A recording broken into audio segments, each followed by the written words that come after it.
Black beauty, ये नाम कई पीढ़ियों से जाना जाता है। ये नाम है एडवेंचर का, मुश्किलों का और कभी ना हार मानने वाले साहस का।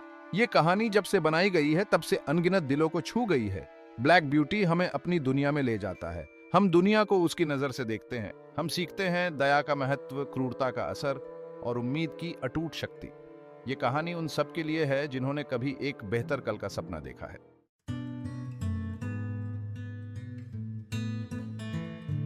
ब्लैक ब्यूटी का सफर ह्यूमन इंग्लिश कंट्री साइड से रूबरू करता है।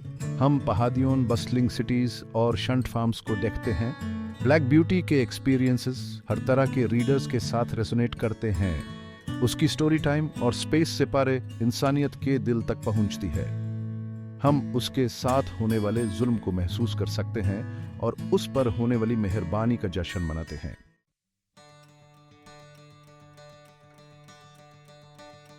ब्लैक ब्यूटी की आंखों से हम दुनिया को एक अलग नजरिए से देखते हैं। हमें याद दिलाता है कि हर प्राणी काइंडनेस और रिस्पेक्ट का हकदार है। ब्लैक ब्यूटी की कहानी एक बहुत ही पावरफुल रिमाइंडर है कि एक आवाज भी फर्क ला सकती है। उनकी कहानी शेयर करके हम एक ऐसे वर्ल्ड के लिए लटे रहते हैं जहां काइंडनेस की जीत हो।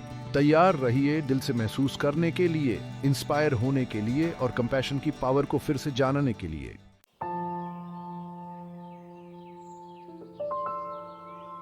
ब्लैक ब्यूटी की कहानी एक हारे भारे दुनिया में शुरू होती है। एक हरियाली मैदान की कल्पना करो जहां धूप खिली हुई है, एकदम गर्मी की सुबह जैसा। यहीं पे हमारे हीरो अपने पहले कदम रखता है, थोड़ा डर के साथ। आजादी की दुनिया में जन्म लिया है। ब्लैक ब्यूटी को लगाम और रस्सियों के बारे में कुछ नहीं पाता। वो अपनी माँ डचेस के साथ मैदान में घूमता रहता है, जो हमेशा उसके साथ रहती है। वो दिन भर दूसरे बच्चों के साथ खेलता है। उनके कतने और लात मारने की आवाजें पूरी मैदान में गुंजती रहती हैं। यह उनके बचपन के बेफिक्र दिन हैं। दुकेसा अपने चमकदार काले रंग के साथ और प्यार भरी आंखों से वो ब्लैक ब्यूटी की सिर्फ माँ नहीं है, वो उसकी गुरु है, उसकी रक्षक है और उसकी दोस्त भी। उससे वो आज्ञाकारिता का महत्व सीखता है, एक कोमल स्पर्श की ताकत और एक दूसरे की आंखों में मिलने वाला सुकून। वो यूज सिखाती है कि कैसे अच्छे और बुरे पौधों को पहचाने। उसकी मधुर हिनहिनाहट उसके फैसलों का मार्गदर्शन करती है।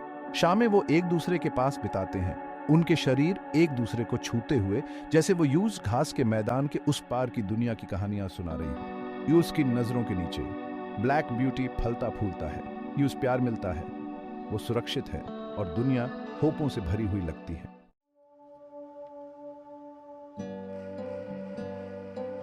लेकिन समय मौसमों के बदलाव के जैसे किसी के लिए नहीं रुकता। जैसे जैसे गर्मी बिता जाता है और पटे हरे से सोनाली हो जाते हैं, फेफे हवा में एक बदलाव महसूस करता है। गर्मी के बेफिक्रे दिन पतझड़ की ताजगी को रास्ता देते हैं। बदलाव का एक संकेत। वो दूसरे बच्चों को देखता है, अब बड़े हो गए हैं, उन्हें ले जाया जा रहा है, जबकि उनकी माएँ उनके पीछे हिंकती हैं। बेचैनी का एहसास फेफे को घेर लेता है। उसके बेफिक्रे दिन खत्म हो रहे हैं और उसे एहसास होने लगता है बढ़ती हुई चेतना के साथ कि एक नया अध्याय शुरू होने वाला है। खास के मैदान के पार की दुनिया उस बुला रही है।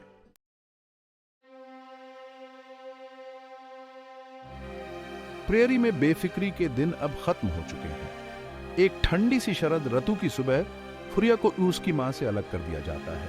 उसकी मां की गर्माहट अब एक ठंडे लोहे के बिट और एक अनजान से लगने वाले सैडल के वजन से बदल दी जाती है।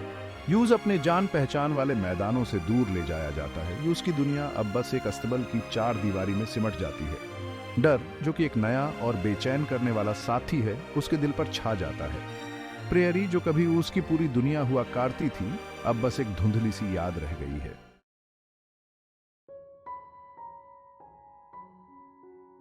ब्लैक ब्यूटी जल्दी ही ये सीख जाता है कि ईएसएस मेडो के बाहर की दुनिया अचय और बेरहमी दोनों से भरी हुई है। उसका सामना ऐसे इंसानों से होता है जो उसे धैर्य और समझ के साथ ट्रीट करते हैं, अपने कोमल स्पर्श से, अपनी शांत आवाज में। लेकिन उसका सामना ऐसे लोगों से भी होता है जिनको वो सिर्फ एक मशीन नजर आता है, जिनके दिल सख्त हैं और हाथ कठोर हैं। उसी काम पे लगा दिया जाता है, गादी और बागी खिंचवाने के लिए। इंसानों की एक्सपेक्टेशंस का बोझ उसकी जवान कमर पे डाल दिया जाता है। वो अपने साथी घोड़ों पर होने वाले अत्याचार का गवाह बनता है। उनकी आत्माएं बदसलूकी और लापरवाही से टूट जाती हैं। उसे यह एहसास होता है कि यह दुनिया ऐसी खूबसूरत जन्नत नहीं है जैसा उसकी माँ ने उसे बताया था।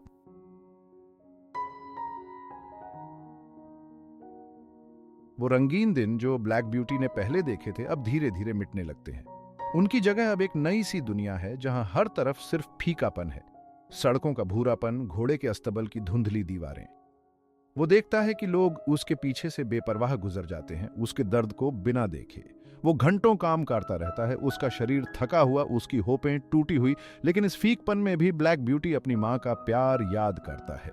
यूज उम्मीद है कि एक दिन फिर से यूज प्यार मिलेगा।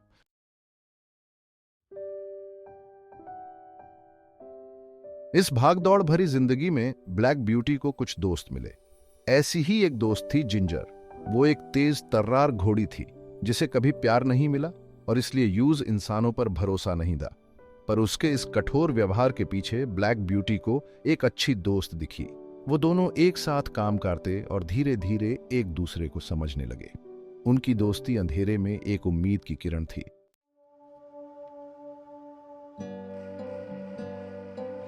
ब्लैक ब्यूटी ने जितने भी घोड़ों से मुलाकात की उनमें से कोई भी कैप्टन जितना रिमेंबर्सगार नहीं था। वो एक बूढ़ा भूरा घोड़ा था। सालों काम करते करते वो थक गया था और यूस के शरीर पर निशान भी थे, लेकिन फिर भी वो बड़े ही इज्जत से अपना काम करता था।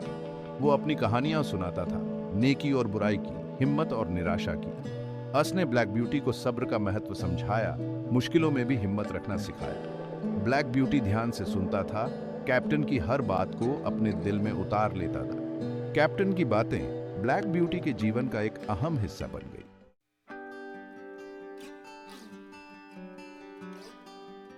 हालांकि ब्लैक ब्यूटी ने अपनी जिंदगी में बहुत बेरुखी और क्रूरता देखी, लेकिन उसने इंसानी प्यार का जादू भी महसूस किया। कुछ लोग ऐसे भी थे जो यूज बस एक काम करने वाले जानवर से रिमेंबर सा समझते थे, जो यूज की लगाम के पीछे छिपे हुए नाजुक दिल को पहचानते थे। एक था मोजो दे क्वाद्रा, जो ग्रीन, एक नेक दिल लड़का जो घोड़ों की भाषा समझता था। जो का स्पर्श कोमल था, उसकी आवाज में सुकून था। उसकी मौजूदगी ब्लैक ब्यूटी के थके हुए मन के लिए किसी मरहम से कम नहीं थी। एक दयालु किसान भी था जिसने ब्लैक ब्यूटी को तब खरीदा था जब वह बीमार और कमजोर था और यूज आराम और अच्छा खाना दिया। ये छोटी छोटी नेकियां इस बात का सबूत थीं कि अच्छाई अनजाने जगहों पर भी मिल सकती है। काम के लंबे दिनों में एक ही तस्वीर ब्लैक ब्यूटी को सांत्वना देती थी, खुले आसमान की असीम विशालता। यह यूस में गहराई से समाया हुआ एक याद थी, यूस की उस आज़ादी की याद जो उसने एक बच्चे के रूप में जानी थी। हर सुबह उसके साथ आशा की एक नई किरण, संभावनाओं की एक नई लहर लेकर आती थी। लेकिन शहर की सड़कों की तरह कठोर हकीकत जल्द ही इन क्षणभंगुर सपनों को चकनाचूर कर देती थी। फिर भी आजादी की चाहत बुझने से इनकार करती रही, या उसके भीतर एक ऐसे अटूट अंगारे की तरह चमकता रहा जो बुझने से इनकार करता था।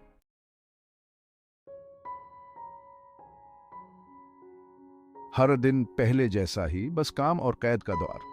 ये आरियोस जो पहले आजादी छीनने का निशान थे, अब उसके अंग बन गए थे। वो अपने मांसपेशियों का खिंचाव, चमड़े की रगड़ को महसूस कर सकता था, लेकिन ये अनसीन बोझ, कैद का दर्द, यही यूस अंदर तक तोड़ रहा था। अपने साथी घोड़ों पर इस बेरहम गुलामी का असर वो देख रहा था, लेकिन प्राउड फुएगो इस बढ़ते हुए गम के आगे झुकने को तैयार नहीं था।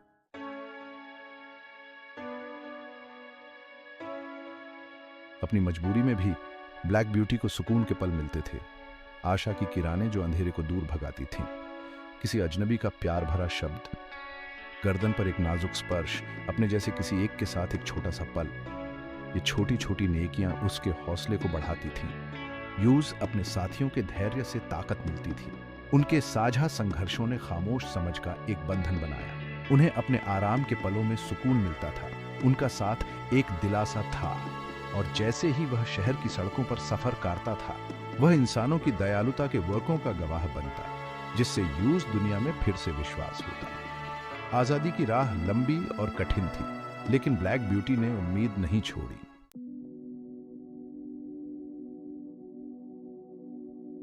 लगता है किस्मत ने ब्लैक ब्यूटी के लिए कुछ अच्छा सोच ही रखा था।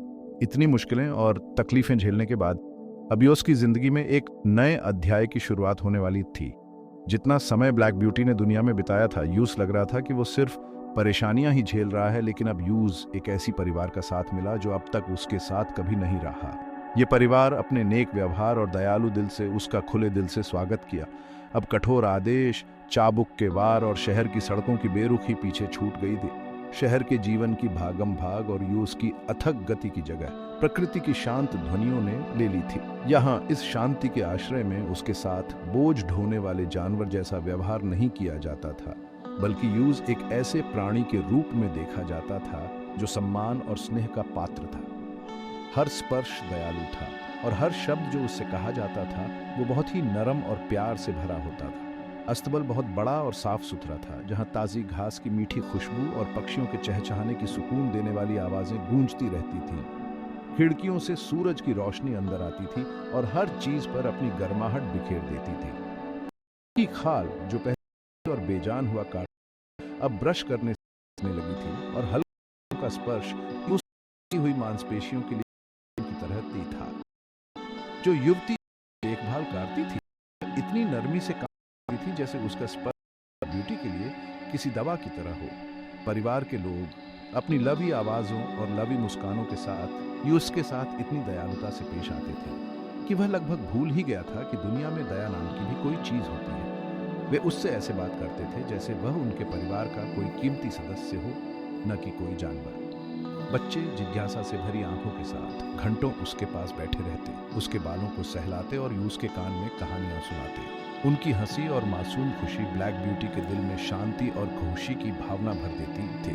बहुत लंबे समय बाद ब्लैक ब्यूटी को पहली बार सुरक्षित महसूस हुआ। वह अब बेखौफ होकर आराम कर सकता था, क्योंकि वह जानता था कि वह प्यार और देखभाल से घिरा हुआ है। यूज अब किसी खतरे का डर नहीं था, न ही भूख का और न ही उस दुनिया की निरंतर मददों का जिसने यूज सिर्फ तकलीफें ही दी थी। इस शांत वातावरण में ब्लैक ब्यूटी को एक ऐसा आश्रय मिला जहां वह आखिरकार ठीक हो सका और खुश रह सका।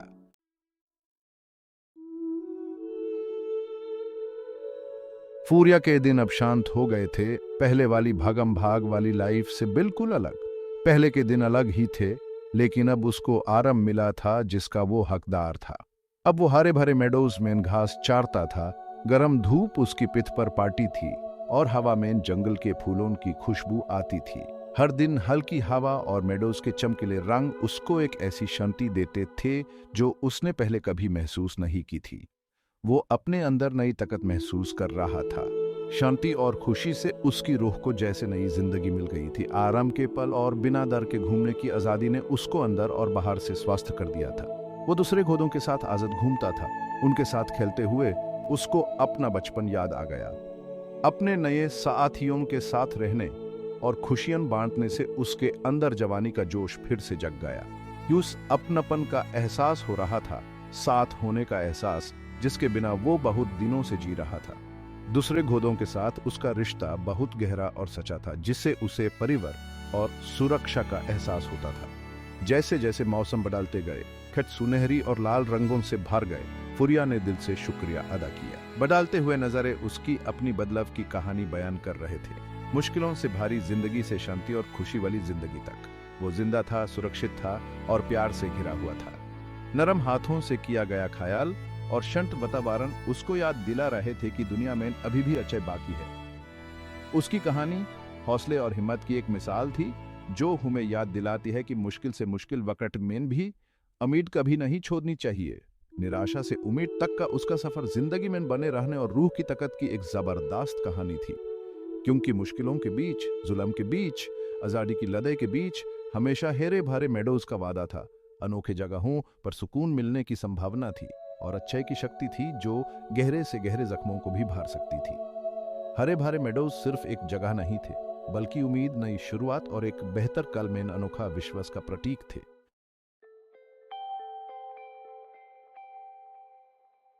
ब्लैक ब्यूटी का सफर आजाद मैदान से, जहां वो खुशी से घूमता था, इंसान की जरूरतों से भरी दुनिया की कठिन हकीकत तक, जहां उस मुश्किलों का सामना करना पड़ा, एक ऐसी कहानी है जो हर उम्र के रीडर्स के दिल को छूती है।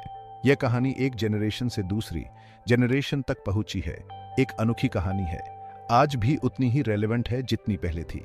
यह हमारी इंसानियत के दिल से जुड़ी है। एम्पैथी, कंपैशन और हर जीवित प्राणी के लिए रिस्पेक्ट की इंपॉर्टेंस की याद दिलाती है। ये वैल्यूज यूनिवर्सल हैं, ब्लैक ब्यूटी की कहानी हुमेन खुद से परे देखने के लिए चैलेंज करती है, दुनिया को किसी और की नज़र से देखने के लिए, उनके स्ट्रगल्स और उनकी खुशियों को समझने के लिए। हुमेन खुद को उनके शूज में रखने के लिए इनकरेज करती हैं, या यूं कहीं उनके हूव्स में अपने एक्शंस पे सवाल उठाने के लिए, सोचने के लिए कि हम उनके साथ कैसे पेश आते हैं जो हम पर डिपेंड करते हैं। यह सोचने के लिए कि हमारा क्या असर पड़ता है उनकी लाइफ पे जो हमारे आसपास हैं, चाहे वो ह्यूमन हो या एनिमल्स। हमारे एक्शंस एक तालाब में फेंके गए पत्थर की तरह फैलते हैं। ह्यूमेन याद दिलाते हैं कि हर क्रीचर, चाहे वो कितना भी बड़ा हो, स्ट्रांग हो या हम यूज कितना भी वैल्यू देते हों, उसकी अपनी एक इम्पोर्टेंस है। वो इज़्ज़त और काइंडनेस डिजर्व करता है। यह एक ऐसी सच्चाई है जो टाइम और जगह से परे है। एक ऐसी दुनिया में जहां अक्सर स्वार्थ और लापरवाही होती है, जहां जिंदगी की भागम भाग में हम भूल जाते हैं कि असल में क्या मैटर करता है। ब्लैक ब्यूटी की कहानी एक उम्मीद की किरण की तरह है, हमें अपनी कॉमन ह्यूमैनिटी की याद दिलाने का न्योता है। कंपैशन की पावर की एक मिसाल है। ह्यूमन दिखाती है कि काइंडनेस कोई कमजोरी नहीं है बल्कि स्ट्रेंथ है। ह्यूमन याद दिलाती है कि काइंडनेस के छोटे से छोटे एक्स, एक हल्का सा टच, एक प्यार भरा शब्द किसी की लाइफ में बहुत बड़ा फर्क ला सकते हैं। यह जुड़ाव के पाल ही जिंदगी को वैल्यूबल बनाते हैं। ब्लैक ब्यूटी की कहानी का आखिरी पन्ना बैंड करते हुए हम उनका मैसेज अपने साथ लेके जाते हैं, अपने डेली एक्शंस में न्यूज़ अपनाते हैं, अपने साथ लेके जाते हैं। यह एक रोशनी की तरह हो जो दूसरों के साथ हमारे व्यवहार को गाइड करे। एक ऐसी दुनिया बनाने की कोशिश करें जहां काइंडनेस हो, जहां एम्पैथी कॉमन हो, जहां हर क्रीचर के साथ रिस्पेक्ट और कंपैशन से पेश आया जाए, जहां प्यार और केयर बहुत हो, और जहां उम्मीद की रोशनी ब्यूटी की तरह होती रहे। वो बदलाव हम दुनिया में चाहते हैं, और ब्लैक ब्यूटी की लेगेसी हमारे दिल और हमारे रहे। अगर इस आपके दिल को छू लिया, और भी इन स्टोरीज देखने के लिए कमेंट करें ब्लैक ब्यूटी ने आपको क्या सिखाया, और सबसे जरूरी बात, एम्पैथी का ये मैसेज अपने आसपास के लोगों के साथ शेयर करें। हम सब में फर्क लाने की ताकत है। काइंडनेस फैलाकर और अपने एक्शंस के प्रति अवेयर होकर हम काइंडनेस की एक ऐसी लहर बना सकते हैं जो हमारी दुनिया को बदल दे। ब्लैक ब्यूटी की विरासत को हर दिन कंपैशन और रिस्पेक्ट के साथ जीकर सम्मानित करें। साथ मिलकर हम एक ऐसी दुनिया बना सकते हैं जहां हर लिविंग बीइंग को महत्व दिया जाए और प्यार किया जाए। हमारे साथ जुड़ने के लिए शुक्रिया, और याद रखें, बदलाव आपसे शुरू होता है।